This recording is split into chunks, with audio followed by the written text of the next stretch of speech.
Nambol ambush might have been a political contract killing directed at tainting state's brittle atmosphere, discrediting president's rule or forestalling revival of a popular regime. According to NDTV, intelligence agencies are investigating the September 19 ambush on an Assam Rifles convoy at Nambol Sabal Laikai in Bishnupur district, leaving 2 personnel dead and 5 injured.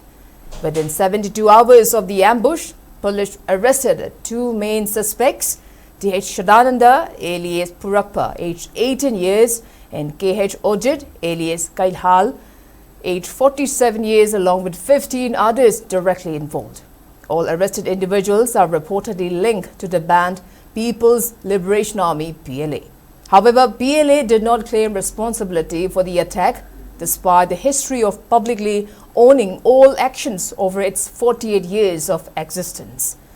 Intelligence imputes suggest that the PLA central leadership neither authorized nor was aware of the ambush, which has prompted intelligence agencies to consider the possibility of a political contract killing.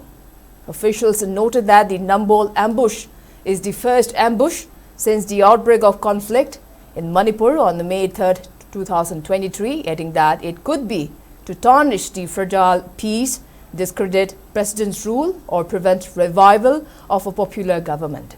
Officials added that certain vested interests were attempting to undermine the president's rule, which is a measure that has led to cessation of a severe violence in the state, to portray the administration as ineffective and push for immediate restoration of suspended state assembly.